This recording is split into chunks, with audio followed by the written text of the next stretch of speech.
Hello friends, तो आज की क्लास में हम लोग करेंगे बायोलॉजी के चैप्टर नंबर हमारा पर्यावरण।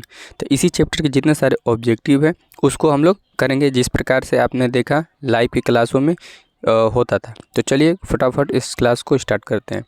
ओजोन परत के अवक्षय के लिए मुख्य रूप से कौन जिम्मेवार है? ऑप्शन है CO2, SO2, CFC यानी कि क्लोरोफ्लोरोकार्बन, और नेक्स्ट है नो।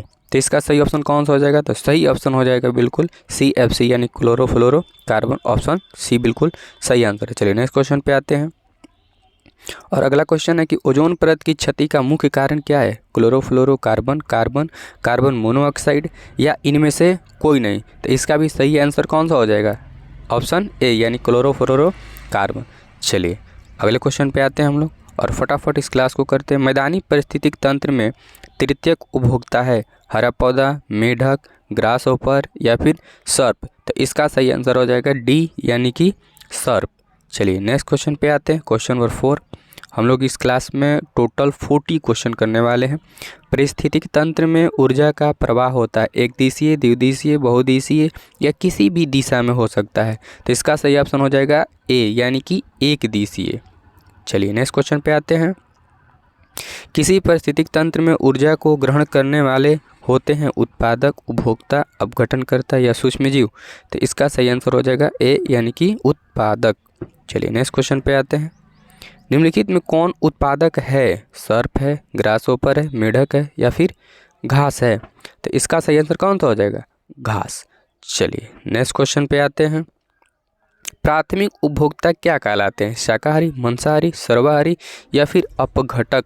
तो क्वेश्चन नंबर 7 के क्या हो जाएगा? ऑप्शन ए यानी कि शाकाहारी। चलिए नेक्स्ट क्वेश्चन पे आते हैं। ओजोन के अणु में ऑक्सीजन के परमाणु की संख्या होती है 1, 2, 3 या फिर 4? इसका सही आंसर कौन सा हो जाएगा? ऑप्शन सी यानी कि 3।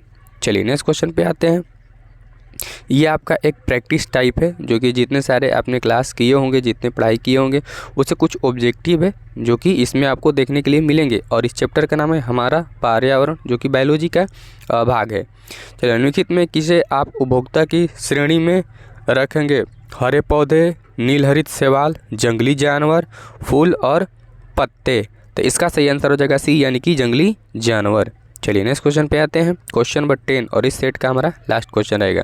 ठोस अपशिष्टों का निष्पादन निम्नलिखित में से किन विधियों के द्वारा किया जाता है? कंपोस्ट बनाना, भूमि की भरपाई, ऊष्मीय विधि, इनमें से कोई नहीं? तो इसका सही आंसर हो जाएगा इनमें सभी। क्या होगा? सभी हो जाएगा यानी कि ऑप्शन डी सही है। चलिए नेक्स्ट क्वेश्चन पे आते हैं अगला सेट पे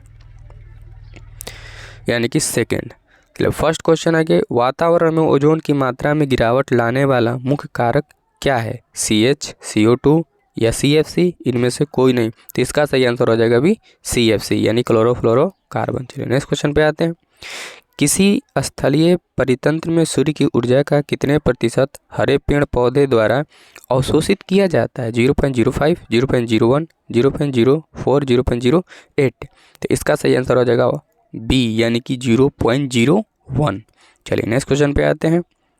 union nation of environment programme का संक्षिप्त रूप है UNP, UNOEP, UNEP?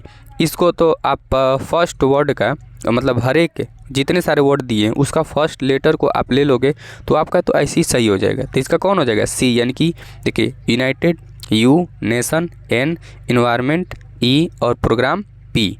तो सही ऑप्शन सी। चलिए नेक्स्ट क्वेश्चन पे आते हैं।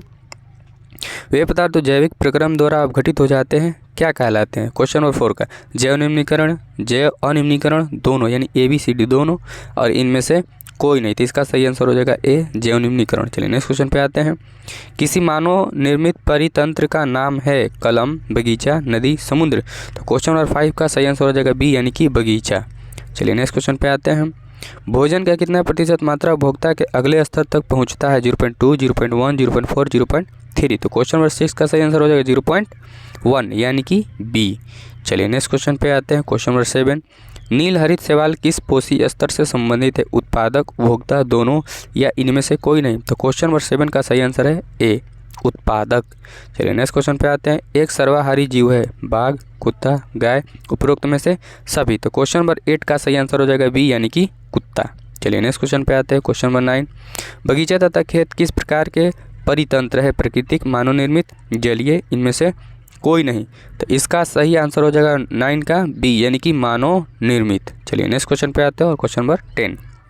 क्वेश्चन को ध्यान से आप देखेंगे। एक स्थलीय परितंत्र में हरे पौधों की पत्तियों द्वारा प्राप्त होने वाली सौर ऊर्जा का लगभग कितना प्रतिशत खाद्य ऊर्जा में रूपांतरण होता है? 0.05%, 0.15%, 0.25% या फिर 0.1? तो इसका सही आंसर हो जाएगा डी, यानी कि 0.1। चलिए नेक्स्ट क्वेश्चन पे आते हैं। यानी अगले सेट में question set number 3। Question number first करें कि यूरो सेकेंड का संबंध है वायु प्रदूषण से, जल प्रदूषण से, मृदा प्रदूषण से या इनमें से कोई नहीं। तो इसका सही आंसर हो जाएगा ए, यानी कि वायु प्रदूषण से। चलिए नेक्स्ट क्वेश्चन पे आते हैं। क्वेश्चन नंबर सेकंड, किसी पारिस्थितिक तंत्र के जैव घटक होते हैं प्रकाश एवं जल, पौधे एवं मृदा, हरे पौधे एवं जल, और गेहूँ, पौधा, जानवर और सूक्ष्म जीव। तो इसका सही आंसर हो जाएगा डी, यानी कि गेहूँ, पौधे, जानवर एवं सूक्ष्म जीव। चलिए नेक्स्ट क्वेश्चन पे आते हैं। मनुष्य और तिलचट्टा निम्नलिखित में किस श्रेणी के जंतु हैं? शाकाहारी, मांसाहारी, मृतजीवी या फिर सर्वाहारी? तो क्वेश्चन नंबर थर्ड का भी सही आंसर कौन सा हो जाएगा? डी, यानी कि सर्वाहारी। चलिए नेक्स्ट क्वेश्चन पे आते हैं। क्वेश्चन नंबर 4 पे, एक आहार श्रृंखला में शाकाहारी से निर्माण होता है प्रथम पोषी स्तर का, द्वितीय पोषी स्तर का, तृतीय पोषी स्तर का या फिर चतुर्थ पोषी स्तर का? तो क्वेश्चन नंबर 4 का सही आंसर हो जाएगा बी, यानी कि द्वितीय पोषी स्तर का। चलिए नेक्स्ट क्वेश्चन पे आते हैं। मैदानी पारिस्थितिक तंत्र में तृतीय उपभोक्ता है हरा पौधा, मेढक, ग्रासहोपर या फिर सर्प? तो क्वेश्चन नंबर 5 का सही आंसर हो जाएगा डी, यानी कि सर्प। चलिए नेक्स्ट क्वेश्चन पे आते हैं। कूड़े कचरे को एक जगह एकत्र कर उनका वैज्ञानिक तरीके से निपटारा करना कहलाता है पुनःचक्रण, कचरा प्रबंधन या जैव आवर्धन, जैव तकनीक? तो क्वेश्चन नंबर 6 का सही आंसर हो जाएगा आपका कचरा प्रबंधन, यानी कि बी। चलिए नेक्स्ट क्वेश्चन पे आते हैं। क्वेश्चन नंबर 7, हरे पौधे अपने भोजन के लिए सौर ऊर्जा का कितना प्रतिशत उपयोग करते हैं? 0.04, 0.02, 0.03, 0.0? तो इसका सही आंसर हो जाएगा डी, यानी कि 0.01। चलिए नेक्स्ट क्वेश्चन पे आते हैं। क्वेश्चन नंबर 8 पे, निम्नलिखित में कौन एक कृत्रिम पारिस्थितिक तंत्र का उदाहरण है? जंगल, झील, जल जीवशाला या रेगिस्तान? तो इसका सही आंसर हो जाएगा सी, यानी कि जल जीवशाला। नेक्स्ट क्वेश्चन पे आते हैं। क्वेश्चन नंबर 9, वन पारिस्थितिक तंत्र में हिरण होते हैं उत्पादक, प्राथमिक उपभोक्ता, द्वितीय उपभोक्ता, तृतीय उपभोक्ता? तो इसका सही आंसर हो जाएगा प्राथमिक उपभोक्ता आते हैं। चलिए नेक्स्ट क्वेश्चन पे आते हैं। क्वेश्चन नंबर 10, प्रथम पोषी स्तर से संबंधित कौन है? स्वपोषी अथवा उत्पादक, उपभोक्ता, अपशिष्ट, इनमें से कोई नहीं। इसका सही आंसर हो जाएगा ए, यानी कि स्वपोषी अथवा उत्पादक। चलिए अगले सेट पे आते हैं और सेट नंबर 4, और यहाँ से हमारा ये लास्ट सेट रहेगा। निम्न में कौन से समूह में जैव अनिम्नीकरणीय पदार्थ है? घास, पुष्प तथा चमड़ा, घास, लकड़ी तथा प्लास्टिक, फलों के छिलके, केक एवं नींबू का रस, केक, लकड़ी एवं घास? तो इसका सही आंसर हो जाएगा बी, यानी कि घास, लकड़ी एवं प्लास्टिक। चलिए नेक्स्ट क्वेश्चन पे आते हैं। निम्नलिखित में से किसे आप उपभोक्ता की श्रेणी में रखेंगे? हरे पौधे, नीलहरित शैवाल, जंगली जानवर, फूल और पत्ते? तो इसका सही आंसर हो जाएगा सी, यानी कि जंगली जानवर। चलिए नेक्स्ट क्वेश्चन पे आते हैं। निम्नलिखित में कौन आहार श्रृंखला का निर्माण करते हैं? घास, गेहूं तथा आम, घास, बकरी तथा मानव, बकरी, गाय तथा हाथी, घास, मछली तथा बकरी? तो इसका सही आंसर हो जाएगा बी, यानी कि घास, बकरी तथा मानव। चलिए नेक्स्ट क्वेश्चन पे आते हैं। निम्नलिखित में कौन एक भूमिगत जल का उदाहरण है? नदी, कुआं, तालाब, समुद्र? तो इसका सही आंसर हो जाएगा बी, यानी कि कुआं। चलिए नेक्स्ट क्वेश्चन पे आते हैं। निम्नलिखित में कौन एक जलीय आहार श्रृंखला है? घास, बकरी, शेर, शैवाल, जलीय कीट, मछली, घास, जलीय कीट, मछली, मनुष्य? अगला है घास, मछली, मनुष्य। तो इसका सही आंसर हो जाएगा बी, यानी कि शैवाल, जलीय कीट और मछली। चलिए नेक्स्ट क्वेश्चन पे आते हैं। ओजोन परत पाया जाता है वायुमंडल के निचले स्तर में, वायुमंडल के ऊपरी स्तर में, वायुमंडल के मध्य स्तर में, इनमें से कोई नहीं। तो क्वेश्चन नंबर 6 का सही आंसर हो जाएगा बी, यानी कि वायुमंडल की ऊपरी सतह में। चलिए नेक्स्ट क्वेश्चन पे आते हैं। अपघटक का उदाहरण है कवक, गाय, बाघ, घास? तो क्वेश्चन नंबर 7 का सही आंसर क्या आ गया? कवक, यानी कि ए इसका सही आंसर है। नेक्स्ट क्वेश्चन पे आते हैं। निम्न में कौन एक जैविक प्रक्रम द्वारा अपघटित होने वाला पदार्थ है सूखे घास पत्ते, पॉलीथीन बैग, रबर या फिर प्लास्टिक।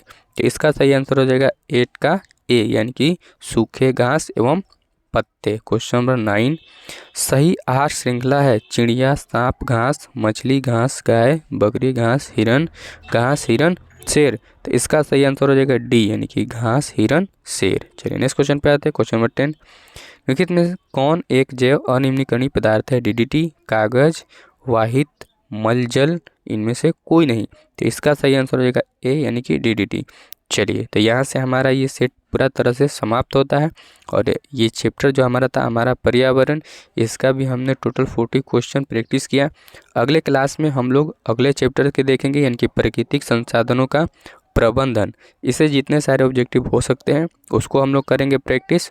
उसके बाद हम लोग दूसरे सब्जेक्ट की ओर आगे बढ़ेंगे, क्योंकि ये चल रहा है बायोलॉजी और यहाँ से आपके ऑब्जेक्टिवों का सिलसिला बायोलॉजी का ख़त्म होता है। चलिए मिलेंगे हम लोग नेक्स्ट क्लास में।